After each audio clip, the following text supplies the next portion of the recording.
What is up, everyone? Welcome back to another episode of the Panthers Nation Network here, of course, at Lockerroom Charlotte. Shontis, just the two of us this week. What's one of the biggest things on your mind right now as far as the Panthers, or just otherwise? I guess the biggest thing was, what's the D-line depth look like now with the departure of Marquand McCall? Who steps up next in that interior? We know we signed guys like Shy Tuttle, Deshaun Williams, but who's the next guy that they seen that is gonna, bump into the rotation now? But every beat reporter I've talked to, that's been the standout of camp. He's been putting in work. He's been putting in work last season. He had a great season last year when we needed him. Now you look at the depth chart, it's just an empty spot. They didn't even bump Henry Anderson up to the starter because that's who is behind him in the depth chart. And see, that's the thing. I mean, having a guy that started out, when the first depth chart came out, him being a starter, I think we all were under the impression that, okay, that's going to be the guy we roll with. And I guess, for Frank Wright to pretty much come out and say it wasn't really a scheme fit, that may be the first decision that he's made where I'm like, oh, okay. I'm raising my eyebrows a little bit, kind of wondering what the psyche was there. But if he says he wasn't a fit, then we got to just roll with it. Yeah, and maybe it's one of those things where we talked about the difference of not having those cut days, and you have it now. You have that one cut day at the end. Maybe that was all right, we're going to take our time, see if it really does fit in the schedule or not, or is he not going to be there? Because you talk about, preseason and knowing whether or not they fit in the system. They should know whether they fit in the system, you would think. I mean, what did he do? What has he done differently in the last month that he wasn't doing that he did to get on the top of the depth chart? That was my thing as well. And it's what other guys were available that could we have cut? There has to have been another guy somewhere else that we could have cut. Taking out a guy that was a rotational guy last year, that was a potential starter for you this year, doesn't seem like the right decision to me. Good from McCall. He'll have a chance to get picked up by a team before the season starts. Well, already was. Oh, Patriots picked him up today. See, exactly. So I'm just happy it wasn't the Bears. Exactly. So it wasn't a long way for him at all. And he fell in a good spot. They're a great defensive team year in, year out. So there's nothing wrong with that for him. But as far as for us, I just gotta wonder will that be a decision that comes back to haunt us? Look, when we added, 3 to 4 defensive tackles in the span of the offseason, with the move to the 3-4, we knew those defensive tackles weren't really going to be defensive tackles. Right. Deshaun Williams, Raycon Williams, both guys that were defensive tackles in other positions, but have also played defensive end. Same with Shy Tuttle. Mm-hmm. We knew. Even you go down Taylor Stallworth and John Pensini that they brought in. We added a baker's dozen defensive tackles in the offseason. Right. So you knew that it was going to have to break somewhere, but I just didn't think it would have been that kind of guy. You figured it'd be Henry Anderson, who we just signed for the second time with the team that I forget is still a part of the program. Or another guy, we already shipped off Phil Hoskins. We knew that was coming. I didn't expect it to be any sort of those other guys.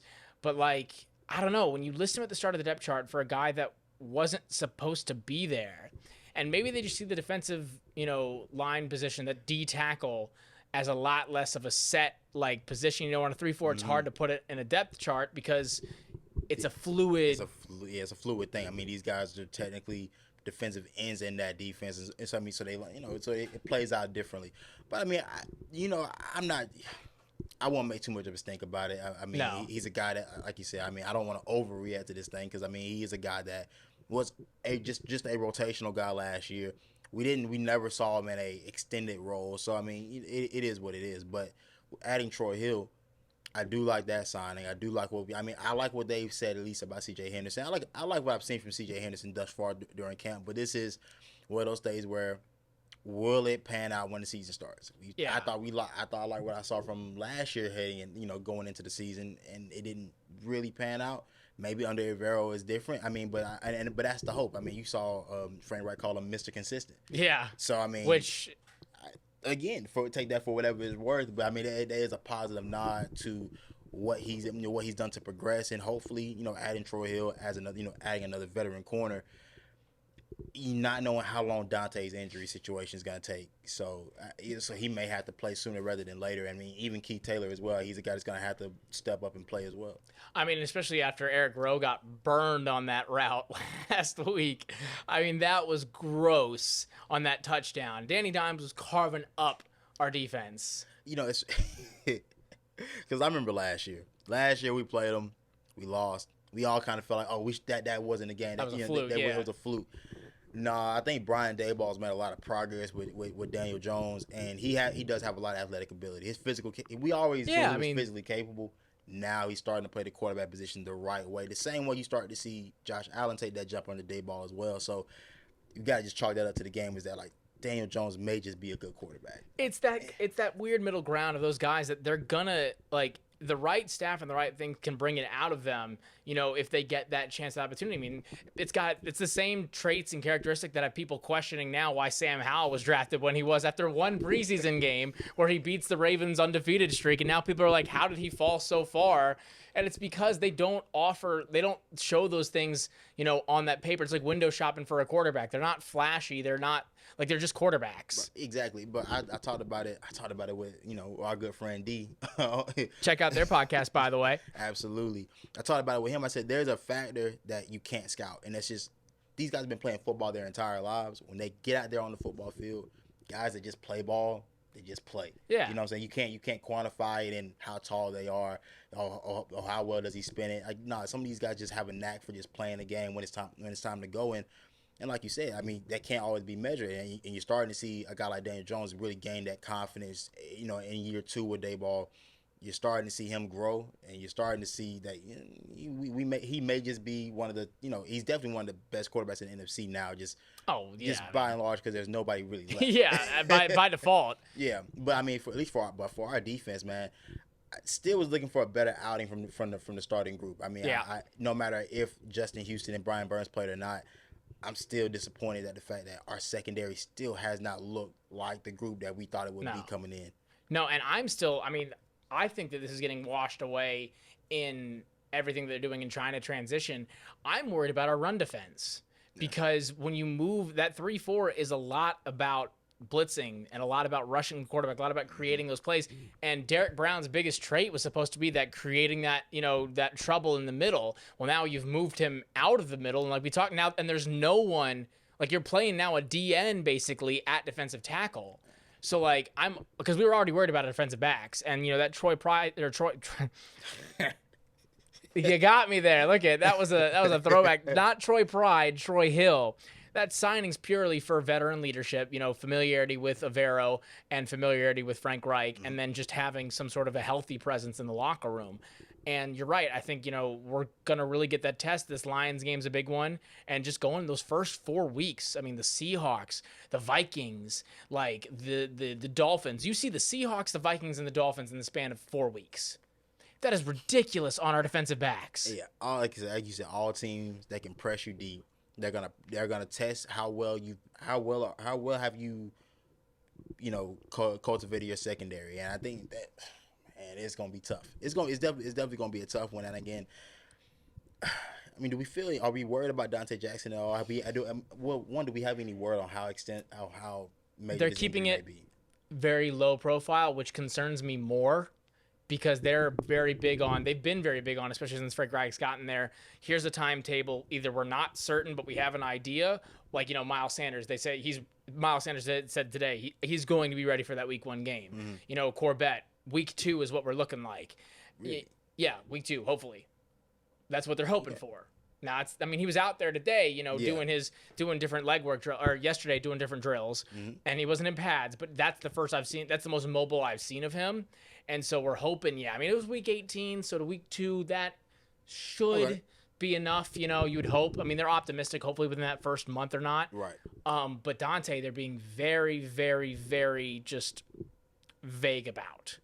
And, like, to the point where it's like, it's like a need to know basis. And it's like, well, we need to know, but they're not being they're optimistic is the word, but it's not like optimistic about a certain time and point. It's just optimistic, which I don't like. With Horn, it was give him till training camp. Right. He'll be back in training camp. With Dante's first stint, it was give him till training camp. You know, and then they said, you know, that first moving day, he's going to be playing tomorrow.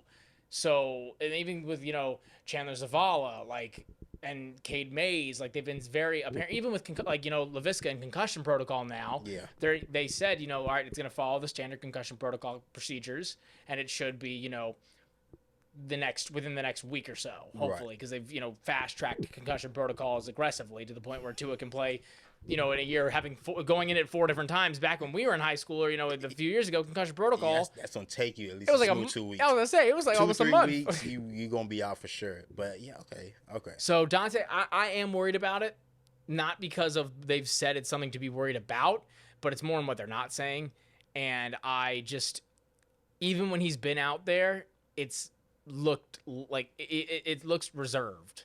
Yeah, it still has. It definitely doesn't look like the same guy, like the same aggressive guy. I mean, we know that aggressiveness has gotten him in trouble in the past, but that's the mark of his game. If he can't his calling card. If he's not fast, if he's not fast and he's not playing aggressive, he's not up trying to make plays on the ball, then that takes away a lot of what he does well. Because I mean, we don't take him for the greatest cover guy that we've seen.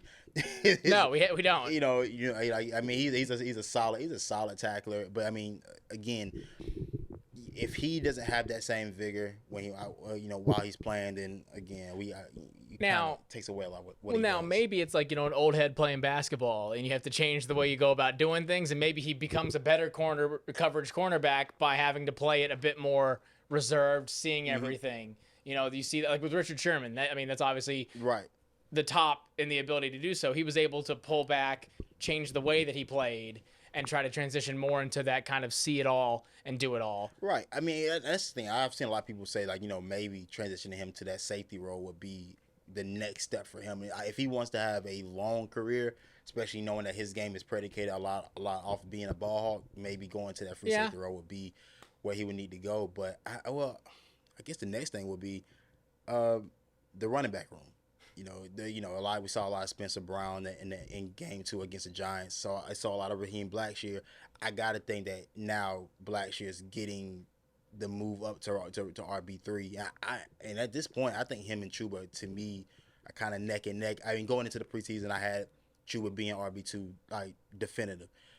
As it's going along, I mean, you start to see Blackshear's value on the team as being a kick returner, being the punt returner. And now he's definitely the third best running back. I don't know why I don't know what's factored into Spencer Brown getting this many touches. Well, I'll tell you what. I mean, this is the preseason goggles as much as you can even put it on a position, because you're running out there. They're operating like Chuba is running back number 1. They're not running him with second team reps going, Miles is going to be in there. We don't need to no, they're putting Chuba in there like he's number 1. So he's not getting as many reps. So he's playing, Blackshear's playing that number 2 position. So he's getting second team reps and getting a lot more, significantly more time than if Miles Sanders was playing any of these preseason games. I could guarantee you, if Miles Sanders was playing in these preseason games, Spencer Brown wouldn't be on the field, or Blackshear wouldn't be on the field. I mean, Spencer Brown's getting these reps because, yes, he's also the only bigger, quote-unquote, running back you have on the team. So when you're especially trying to play what they're telling us is a, bland offense, you need running it up the middle. I hope, it gets a little less vanilla, a little bit more Neapolitan real quick. But, I think Blackshear's a good running back. Don't get me wrong. But I think it's more of a factor of the fact that they're just operating like he is that number 2. And so I think that's why we're noticing him more. Last year he was running back number 3 or 4, so you didn't hear hide or tail of him other than a couple big runs in that early preseason. Right. So I think that's where it's coming from, and I do believe that he could provide more of that role. I just think they're trying to get the reps out of him while they can. Right. Knowing that, and with the anticipation that maybe Miles Sanders, is supposed to be, like I said, he's supposed to be good to go, fully healthy week 1. And also, it's the running back position, It's when you're able to do it well, if you're doing it enough reps, like it's not, the split between the really great running backs and everybody else is far, but then everybody else kind of plays at that same level. Right. I guess the thing now is I kind of get the inkling that, fans are feeling that maybe Blackshear and Chuba should be more in the competition than it has been thus far. I wouldn't disagree with that. In terms of, like I said, we've never used Chuba for any other sort of I think that's where they're getting it, is the versatility of kick returner, punt returner. Right. But then do you really want your guy who's running RB2 to be getting hit like that?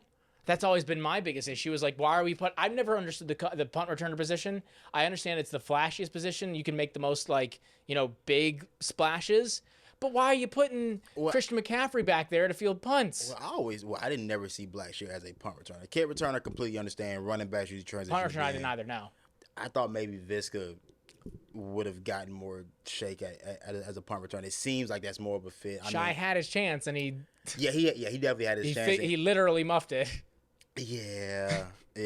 But I mean, and that's another guy that I was definitely worried about going into camp. You know, as far as when that first depth chart came out, him being third string on kick return, punt return, and being kind of buried at the back of the depth chart at wide receiver. He had a great game last week. He did have a great game. I mean, he's been the one receiver that's popped on the screen. Derek Wright had the first game against the New York Jets. Shy definitely popped off against the Giants. I guess the wonder is now. I mean, is there still that three-headed race between him, Javon Williams, and Derek Wright for that 6 wide receiver spot? I think the injury of Bird really helps. Helps a lot. I mean, you're going to keep him on just for that because Bird was in for a perennial. You'd imagine, like, he wasn't running those reps in 6 or in punt returner. You'd imagine they would have thought about him a little bit just because he did it the first time around and he's done it pretty much every team he's been on. I think there isn't a race per se. Wims, I have seen nothing from him. I really don't understand why he's still on the roster because I've seen more from Gary Jennings. I mean, heck, Gary Jennings is the only wide receiver that's got a touchdown in the preseason. I'm saying. And that was a good, I mean, it was a great ball. That was a great throw, but it was a great catch, too. Like, getting the guy coming down on your back, like, that, you still have to secure that over your shoulder, go into the corner of the end zone, have the awareness to know where you are. And he's been doing that in practices, too. So for me, if I'm signing 3 guys to stay on practice squads or to stay in that spot, it's Shi Smith, Derek Wright, and Gary Jennings. Derek Wright gets the built-in spot just again from Adam Thielen and just having. I mean, that's really why he's there. I hate to say it, but it's exactly why. It's not like comparing Cooper Kupp to Jordy Nelson. It's Derek Wright and it's Adam Thielen. Like it's bread and butter. They're right there together. So I think he gets the second spot for that reason. Wims and Gary Jennings are in that same, and Josh Van are all in that same kind of area of what they provide. And I think that they'll be great practice squad players, however many of them we keep. And I think we'll keep more just because it's wide receiver. You want to keep, for practices, you want to have healthy guys. Right. And then, I mean, Shi Smith, I think, for me, takes that spot. Okay, absolutely. Okay, that sounds great. I guess I have wondered about what their psyche has been about working in the younger guys. Because to be honest, a lot of the undrafted free agents that we saw, we've seen very little from in camp, like Bumper Pool. That's the first name that came to mind. I've still seen nothing from him in preseason. Rajon Wright, I think he's been hurt, has he not? He has been hurt. So, I mean, he's been one of the inactive guys. But that's like, everyone's like, we were talking about Rajon Wright. Where the heck has he been? And he hasn't been anywhere. I mean, Cameron Peoples as well, another guy that I think has he. He got injured. He got injured early in training camp, and they've just kind of. And I think that just. It's hard to make up that window if you're in UDFA. Like they were already so stingy. Like I've seen way too much of Stanley Thomas Olivier. Way more than I need to. I don't understand. Like he's a good special teams player. Yeah. He is, but I don't need to see him in coverage. At that point he's been on the team long enough. We know he can't do these things. It's not like Troy Pride or Keith Taylor. We were waiting around to see can he do it? Yeah, is it gonna work? No, he can't. And he's the last rule standard that's staying around that I'm like, all right, I'm waiting for that shoe to drop. Yeah, I think it's just a strictly special teams thing. You just have a guy that may be his ace. I will say, for another special teams guy that I've seen a lot from, Sam Franklin. When did he turn into an actual cornerback? I mean, he had pick the first week? He had the pass breakup last week? Yeah. When did he turn into a cornerback? He's playing with a lot more confidence on the defensive side of the ball. I know Frank has been challenging him to be more of a, we need you to play defense as well. Special teams, we understand that's your niche, but you got to be a viable guy at the safety position so we can get a lot of great value out of you if you can play for us, like on a third down or any type of game situation. I think that, Jonathan Cooley and D'Angelo Hall are going to be the, make it or break it for this coaching staff. Like, you've got young guys that have come off of injuries or come off of different things that you need to bring everything out of and get to work, you've got veterans and then that are playing those roles, and then incredibly young guys playing side by side. And in the defensive back group, especially, it's a very, I don't want to say egotistical. That's not the right word, but it's, you know what I mean? Like, it's a prideful position. We've seen, he's grown up since then, but the most, damning clip from All or Nothing was Dante and how he was talking to guys like Mike Adams and Captain Munnerlyn, when they were saying, you got to be prepared for Antonio Brown. He's like, I got this. And then he was not prepared for Antonio Brown. So, and he's grown up since then. Yeah, absolutely. But that's, like you said, is a powerful position. There are guys that are, the guys that play that position at a high level are very headstrong guys.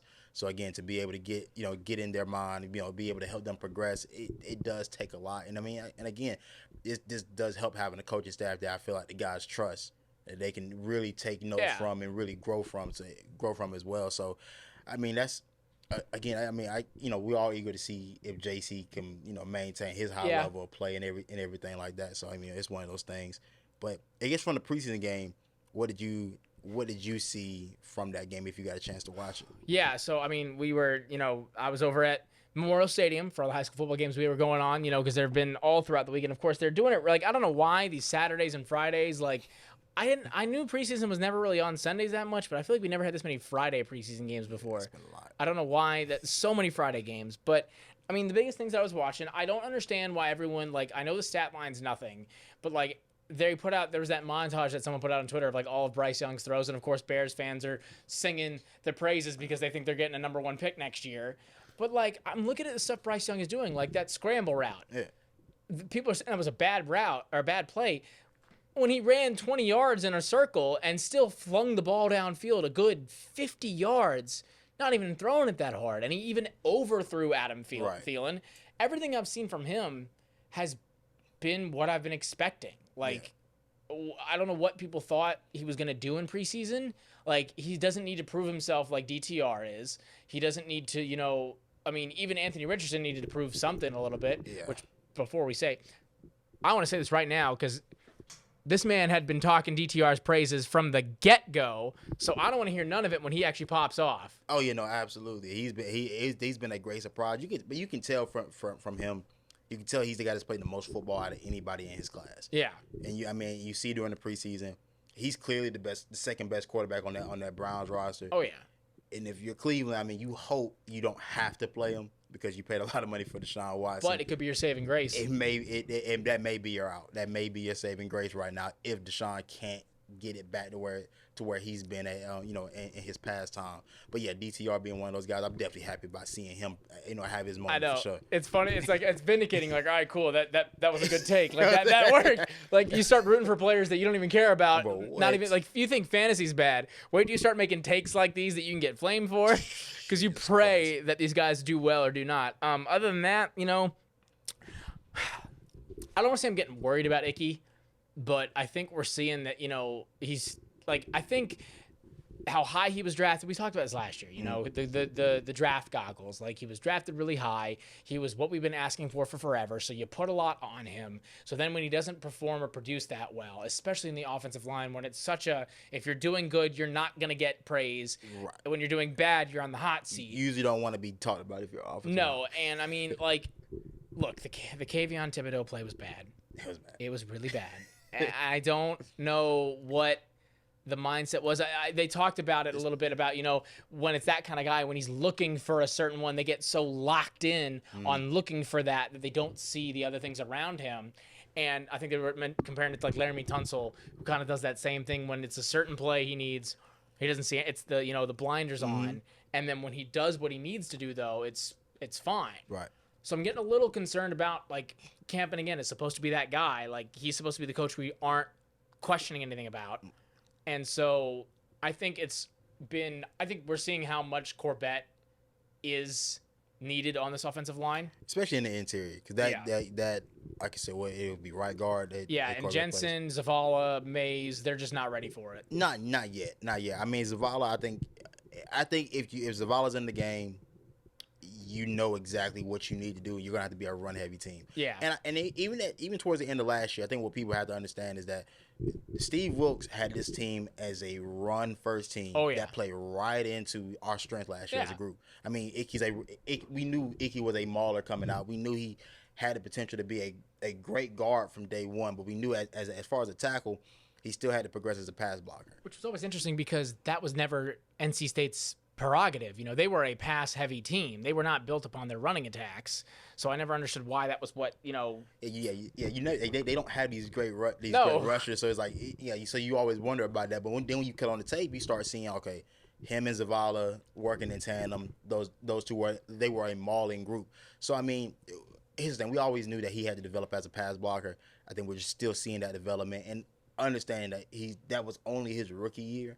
And it did take some time. I mean, it was 6 weeks before we thought. Exactly. It took a good bit of time before we started feeling like, okay, he's starting to settle in. He's starting to get comfortable. And it really wasn't until Wilkes took over that we started to see him that group in particular really start to grow and mesh. So again, it may be a scheme thing. It may be that right now that they're. I mean, I don't think in the regular season we're going to be a pass heavy team. I think we're going to see a lot more of a. I think we're going to be a much more of a run heavy team once we get to the regular season. Because I think the receiving group doesn't really bode well for you to pass the ball 30 times a game. No, it doesn't. And so I think Miles, the reason why you take it so slow when Miles Sanders getting him back and there's no rush to see him now, is because he's gonna have to be a bell cow back once the season starts. Chuba has to run with the ones because he's going to play a lot. So and figuring out who that third back is going to be is going to be important. Because he's going to have some type of role as well. Like I said, and not only that, I think that Frank understands that you still are working in a rookie quarterback. Now, I do want to see more of him just taking shots down the field this week. I want to see that offense does have to open up. I think the vanilla thing is cool. I understand that, but we do need to start seeing what is it that he's capable of. I don't think you can pull Bryce Young off the field with common sense. I don't think you can pull him off the field until you get a touchdown, in my mind. I mean, of course, that goes within reason. Don't keep him out there the whole game like they were doing yesterday, like Rivera was doing yesterday. Right. We don't need. There's no streaks we're trying to break or anything like that. But you do, I think, need to at least score a touchdown just to give him. I don't want him going into Atlanta without having scored a touchdown in an NFL game. Right. That just. You want to get those jitters off you first. Yeah. That's the first thing you want to get off. And again, he had a great drive against New York. He did. Through the pass to Hayden Hurst, that set him up for a field goal. Like you said, just finishing off that one drive. After that, take him off. Take him out of the game and let's go from there. Now, I was so impressed with what Matt Corral showed in game 2 compared to game 1. I thought he took a big leap. I mean, it's easy to leap from the bottom stair to the. I mean, to be fair, we didn't have a whole lot to go off on. The only thing we had was what preseason game did we play last year? I want to say it was Washington. Was it Washington? I think it may have been Washington. I feel like it was Washington where he got his helmet ripped off. Yeah, his helmet ripped off. Yeah, because it was him against Sam Howell. Right, and then we played the Patriots last year in one of the preseason games. Yes, and that's the one where he would have broken his foot. Would it not been? Yes, I'm trying to remember. So I mean, there wasn't much to go on from there. But I will say, like it does seem like Thomas Brown when he calls the game for Matt Corral, it fits more. He seems to have a rhythm for when he's calling plays for Matt Corral in comparison to when Bryce Young is on the field. I mean, I would go as far to say you can notice a difference in the offenses in general when it's Frank Reich calling the plays or when Thomas Brown is calling the plays. Yeah.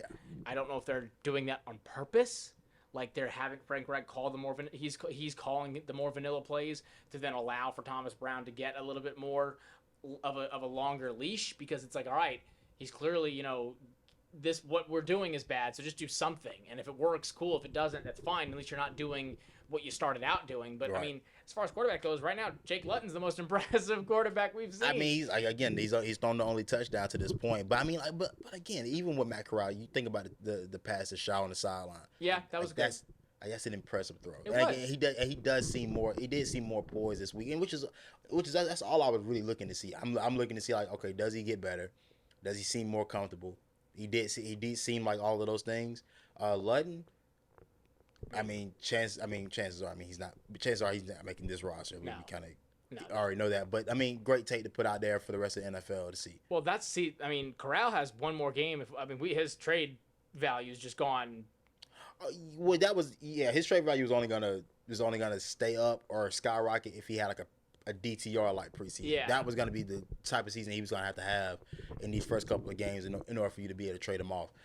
Now you just kind of you just gotta hope that you don't have to play him, and you hope that Andy Dalton will be healthy by the time the regular season starts. So I mean, he is healthy. just it's not a health issue. Is why he's not. They just don't need to see anything from him. It's Andy Dalton. Why would we? Right. I mean, but like you said, but the biggest point has been the play calling though, and who's gonna take those play calling duties once the season starts? Because we have seen that once Brown gets going, he does seem to have a rhythm for once he starts calling plays. But come week 1 against Atlanta, who do you roll with at that point? I mean, I'm always so hesitant to have head coaches call the play on either side of the field. I mean, it was Rivera's like nail in the coffin. Once he took over the defense, that was it. Yeah, I've seen it. You think of guys like Matt Patricia or McDaniels, like when they're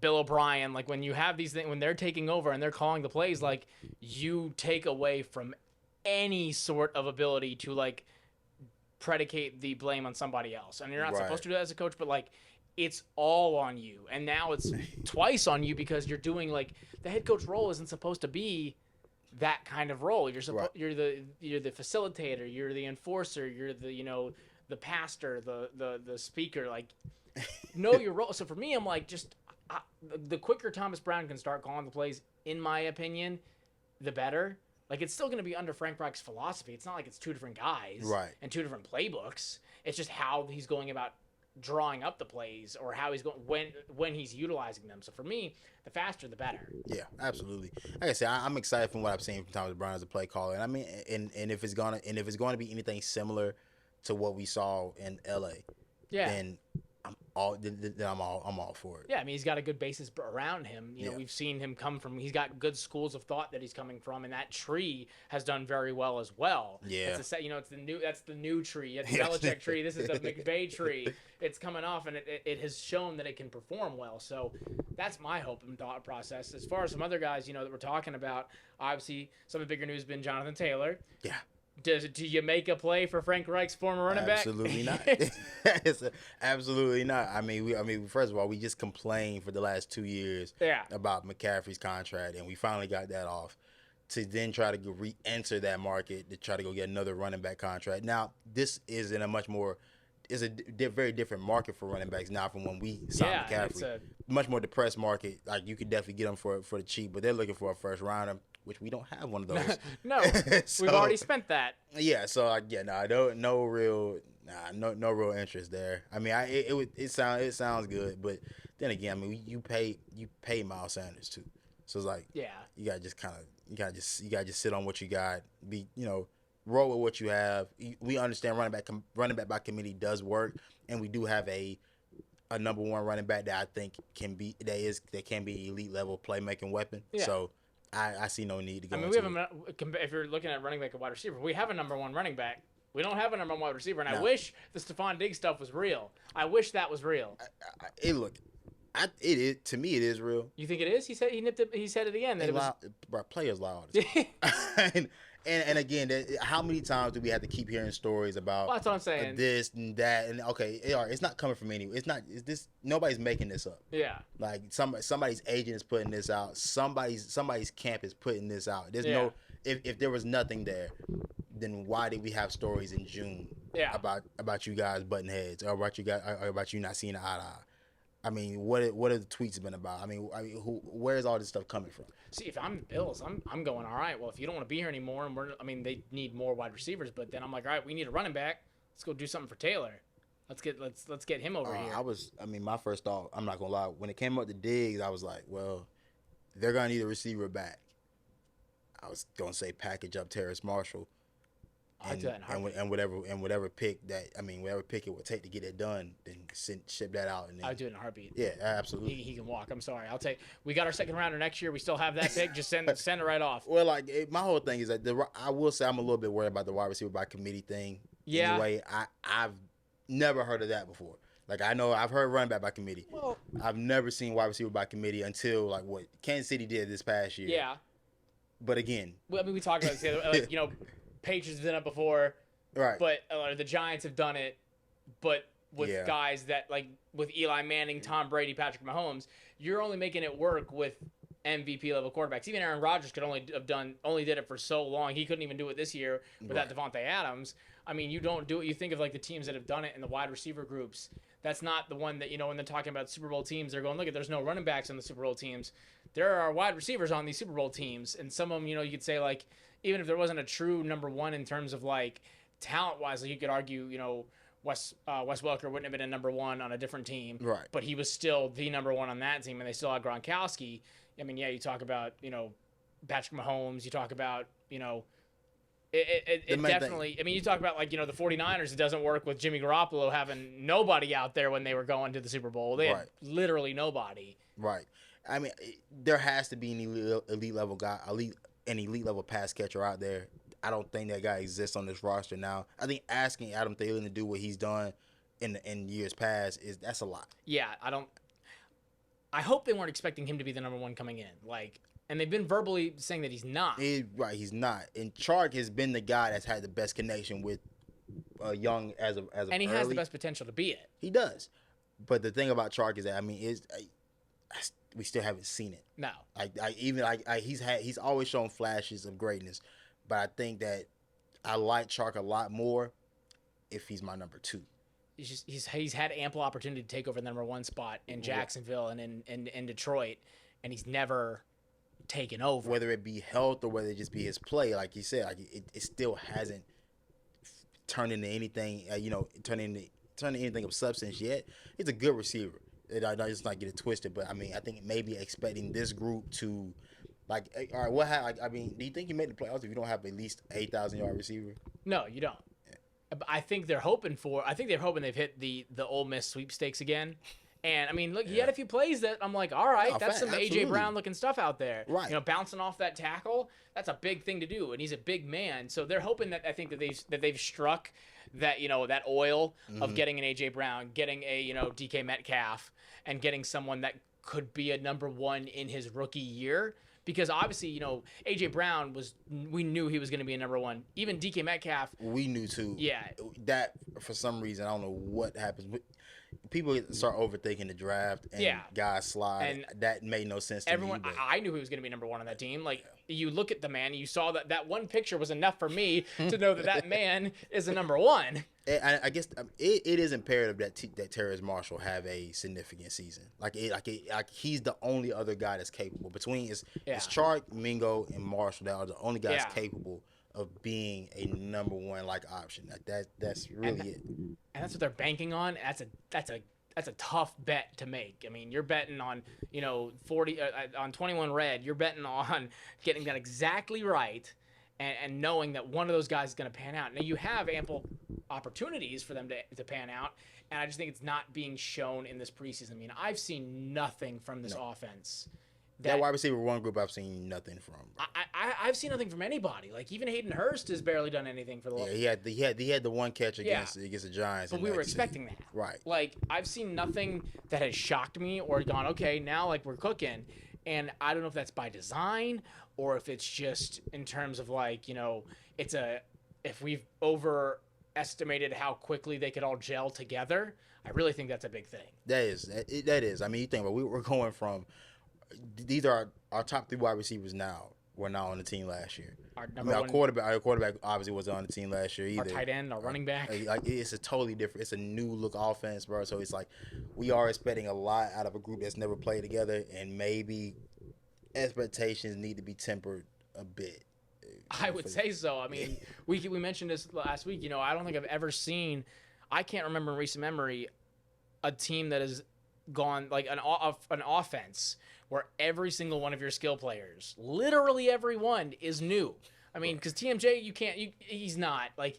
He hasn't elevated himself to that. And then even if that's happened, then normally you still have your same head coach and offensive coordinator from the year before, but you're also factoring in an entirely new coaching staff where not a single piece, like at least on the defensive side, they kept Cooley and they kept another guy. And Campen's there as well, but that doesn't do you any good on offense. Yeah. You got a new receivers coach, a new quarterback coach, a new coordinator, a new head coach. Like, it's ridiculous. That is so many variables trying to come together in the span of, 6 months. Yeah.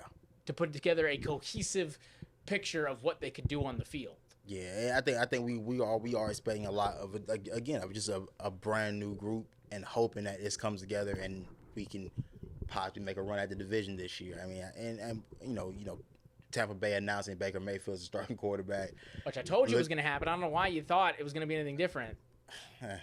There's no way you bring it like if Matt Corral was healthy, right, and we still brought and Sam Darnold was in the picture, right, and we bring in Baker Mayfield when we do, I still don't think it's a question. Like you start Baker Mayfield, like at least, and because like naming him as a starter doesn't mean he's going to be starting week 2. Like I don't think he makes it past week 6. I give him he'll push to the first creamsicle uniform. And then if he does bad in the creamsicles, they'll take him off. But I just I don't know why anyone was thinking Trask was gonna take the starting gig. Like, I mean, I think they're both terrible, but I mean, but that's true. But it's like Tennessee, Willis and Levis aren't going to take the starting spot over Tannehill. Like, not even close. There's no way it's gonna happen. It doesn't matter how good they are. It's not gonna happen. It's like when we drafted Greer a couple years back, and everyone was like, "There's the QB battle, there's the controversy," and you knew the type of fan that was pushing that agenda. But there was no way on God's green earth that Will Greer was ever going to start, or even come close to pushing the envelope to starting. It was never going to happen. So I don't know why anyone thought Trask was going to make any waves. It was not surprising to me. In the slightest. Well, I will say that I'm probably a lot more confident that the Saints probably take this division. Yeah. I mean, Jameis Winston still looks like a top 30 quarterback in the NFL as your backup. Yeah. Derek Carr is only going to do, like, everything he gave to the Raiders, he's going to give to the Saints. Right. And, like, even if they do poorly, he's still going to be giving it his absolute all. Now, do you see the thing about Jimmy Graham? No. Oh, I saw a headline. I didn't. And I don't know if it's like. I didn't read up on it too much, but that's a. I can't remember if it was like Dov or one of those fake, Twitter accounts. Right. Because I always have to check on that stuff. But if that's true, that's odd. Yeah. I mean, it's not like he was going to be a key piece of that offense anyway. No, I mean, bro, I don't even know how old Jimmy Graham even is, but at this point, I would have thought I've thought he's been out of football for at least 3 seasons. Yeah. I didn't know he was still playing. No, I didn't know he was still playing either. I can't imagine that's going to be a But they still have Chris Olave. They still have, they still have Michael Thomas for whether or not he's healthy or not. And he'll be able to do enough with just that on itself. And I know they have a couple. No, Ted Ginn retired, I think. Yeah, he's done. He's done. So, and their defense has lost very little. Yeah. It's not like the Eagles, it's not like the Falcons. It's not like they lost Shy Tuttle and they lost one other guy, and that was it. They've kept everybody else. They still, Demario Davis is still one of the best linebackers in the league. Yeah. And I don't know why people forget about him as much as they do, because he wreaks havoc on us every twice a year. They still have, Cameron Jordan, who I can't even stand. Their defensive back groups are still, are still great. Marshawn Lattimore, guys like that, they still have not dipped at all on defense. So they're going to continue to be the defense that they are. I think we get a win in that second game because no matter what in this, now we might lose because Matt Rule, that was his specialty, was beating the Saints week 2 and whooping on him. That was his specialty. If there was any guarantee in this life, it was that Matt Rule was going to beat the Saints week 2 and then never again. Yeah. But I think, the division, I think that the schedule just doesn't bode well. Like I said, it's a lot. It looks a lot different now. I think now that we've seen how our team looks, the schedule looks a lot different. I don't know about you. My expectations and my thoughts, my record that we had, has not changed. Right. My expectations for this team has not changed. I was not pegging on Bryce Young and Frank Reich to come and set the world on fire and score 60 points every preseason game. I just didn't think that was going to happen. Am I more scared than I am if they would have done a little bit better? Yeah. But then we've also got to remember the teams that we're playing against in the preseason. Salah has now had the reins for 3 years at least. Dable, we already saw, he already whooped us once, and he's not gotten worse as a coach. Right. It doesn't matter if Saquon's there or not. He's a good head coach, and he's got he took that team to the playoffs last year. So there was no reason to expect that they wouldn't do any better this year. And then the Lions, this could be the toughest team we play all preseason. And like, if you thought the last 2 games were bad, if they continue to put together the way they have been, that could be a bad score too. So I don't like, even our preseason schedule was rough. Before Aaron Rodgers got there, and even without him playing, Zach Wilson's playing to prove that he is a starting quarterback and could get a gig, if Cincinnati comes calling or Pittsburgh comes calling or someone, the 49ers need a person, that could happen. And so I'm not sitting here saying that we're going to go, 0-6 to start out. But, I mean, those games that we said were 50-50 games, like maybe a little bit less than 50-50. And, like 70-30 right now. Yeah, like maybe I'll redact my statement saying that we could beat the Cowboys. I'm not sure I see that happening. But, like, just that stint of Dolphins, Seahawks, Vikings, Lions. It's a nasty lineup. Like, that is not. It is a brutal. Hold on. I'm pulling it up real quick. It's a tough group. It's rough. It's like it's Falcons, Saints, Seahawks. Seahawks week 3 in Vikings, Seattle is just Lions. Yeah. That's why I thought it was weird that we're playing the Lions in the preseason. And I was saying that too, and I was trying to think of like the last time I'd seen it where a team played a team in the preseason and then played them in the first 6 games of the regular season. That's crazy. That is really odd to me. But then, I mean, it just keeps going. Then you get the Dolphins, then the Bears, then the Cowboys. Then it's a stretch where it gets a little bit easier. The Titans, the Packers. I think there's that game in there. The Bucks for the first time. Like, yeah, those ones you'll be fine with. But then that last 3 weeks, I think again it gets like, I think it's Jaguars, Saints, and the Bucks again. Yeah, and that's why like I said, the quicker our O-line and Bryce Young can find their footing, the better. That'll be his. And then whatever we like as a defensive unit, with Justin Houston, Brian Burns, Marquise Haynes, I like our pass rush. Oh yeah. Amari Barno is again. He got carted off today. He did. He got carted off today. DJ Johnson got carted off yesterday. I did hear that wasn't the Johnson injury isn't as bad as they initially. Yeah, that's the second time he's been carted off in 2 weeks, and I'm starting to wonder if it's up here, if it's in here.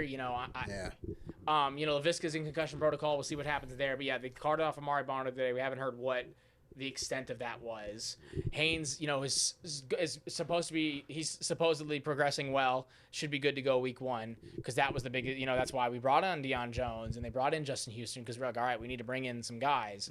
Deion Jones, I think, is going to be underrated for us. I think honestly, one of the biggest things to keep us out of the playoffs this year could be our health.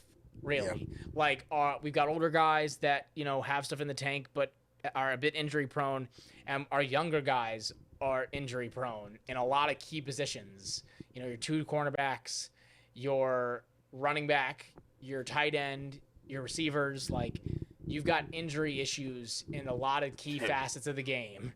And so I think it might even be one of those things like, the 49ers, where like the 49ers were looking like a playoff caliber team, and then suddenly, the sky falls on top of them and they lose 20 of their guys, or same like with the Titans, they lose 20 of their guys and that shuts everything down. Like, the Jags the year before, like, I think that could end up being your biggest opponent is just health. I mean, especially for a team that, is going to be playing a lot of its guys a lot more. It's going to be pushing through a lot more and needing everything from its players, from the teams they're playing up against. You're going to be playing some hard-nosed teams, some run right past you teams. Like, it's going to be physically brutal of a season. Yeah. So I could see like them making a run and doing well, and then it just kind of taking a nosedive. Yeah, absolutely. I mean, like I said, it is going to be a journey for sure. Like you said, a lot of new faces, a lot of younger guys. It's definitely going to be a journey, and I mean, I'm excited to see where it goes. So, like I said, I haven't lost my excitement for the season at all. I'm just intrigued to see how we perform week in, week out. Yeah, there's definitely a lot more kind of. If anything, it makes it better for giving us stuff to talk about. Like absolutely. we said, we have nothing but content to give during this great season. Like I said, it's going to be entertaining for sure. Like I said, it's a new chapter in franchise history. So I mean, again, I'm interested to see how the first chapter writes itself. So, and then the other thing I got to say then is we said the last week, we were just hoping to see points scored. That was what we were hoping for. So now what are you looking to see in this Lions game? Like we said earlier, I got to see more from that first offensive group. I want to see that first offensive group score, get into the end zone. But I just want to see the quarterback be protected. Simple and plain. Like if Bryce has time to go through reads and play within a clean pocket, that'll be a big W for me, because it'll at least show me that, okay, the offensive line group is starting to gel, the calls are starting to get in, guys are understanding their assignments, and eliminating mental errors. That's got to be the biggest thing. That offensive line group and their continuity is going to be big for me. For me, I'm hoping we're playing. It's like I said, it's dress rehearsal. It should be full first team. So hopefully, I'm seeing all of our defense back, which means I need to see lack of points on the board from the other team. Like we've let the Jets 28 points, the Giants 21. Like we've put up a lot. They've let up a lot of points, and I know it's been because of it's not our first team in there, but it's been early on too.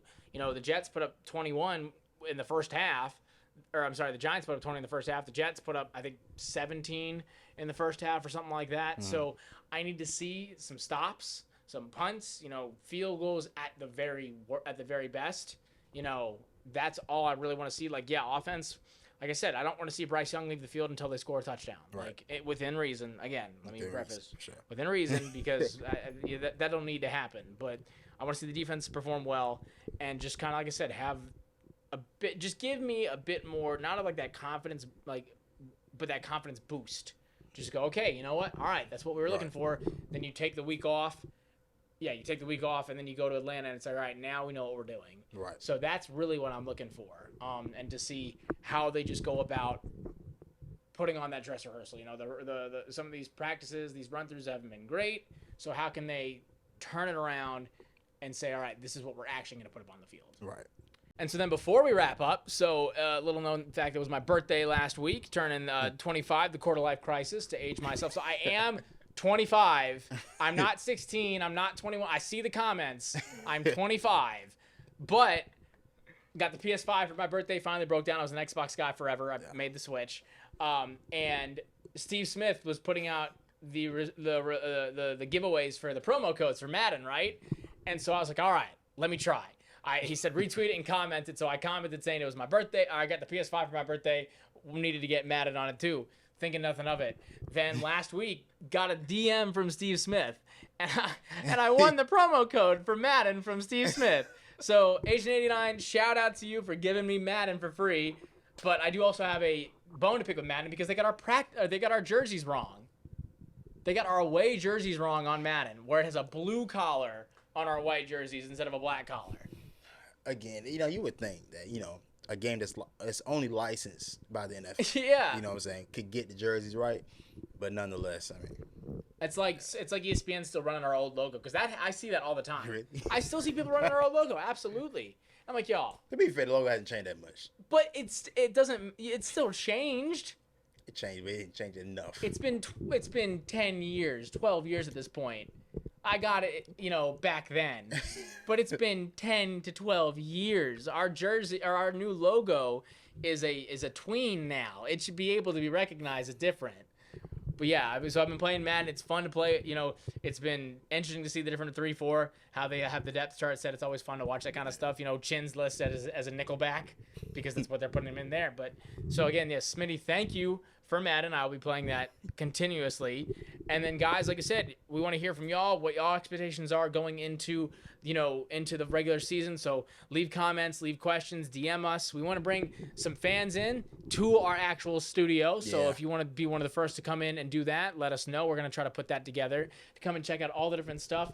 You can see, and it's not just Panthers stuff too. We put some Lions stuff up here to get us ready for the matchup. Yeah. Great Barry Sanders jersey and the real life Lion. And then the trash can is always a good staple. And then what the heck is next to you? If you're listening to this, go to the YouTube video circa, 40 minutes in, and look what is on Shontis' hand right now. The arm of harm. I have never seen this in my life as a Panthers fan. It's like the foam fingers, but better. I've never seen it. Honestly, I wish I would have wore it for the entire episode, but... Could you have worn that the whole episode? I could have. You could have? I could have brought it. But, I mean, this would definitely be the thumbnail of the YouTube. Oh, absolutely. It's going to be the name of the episode regardless. Oh, absolutely. I don't know who made this. There's no branding on it whatsoever. But this is crazy. I don't know if it's Panthers. Like, if it's a Panthers merchandise, it just says the arm of harm, and it is the best thing I've seen. Yeah, this is wild. Like I had the foam, the foam paw. Yeah. That they gave. I had that for the longest time, but I've never once seen that. Yeah, no, this is wild. I'm not gonna lie. I gotta figure out where like Catman and like all of them where they get that gear from, because I've seen a bunch of them at training camp that they're wearing like one of them had like an Iron Man helmet, the other one had like a Arkham Knight Batman looking helmet. I don't know where they get the stuff from. I gotta imagine. You gotta be paying top dollar for that, which I won't be paying for any of that. I'm not gonna lie to you. I don't make No, not in the slightest. I don't make enough for that. It's like cosplaying. I don't understand where you're getting the money for that stuff. No. You gotta have a passion for that for sure. But yeah, But if you're looking for the Infinity Gauntlet of the Carolina Panthers, the Arm of Harm, coming to Locker Room Charlotte. Here, their website is almost up. Is dropping. They're not listening.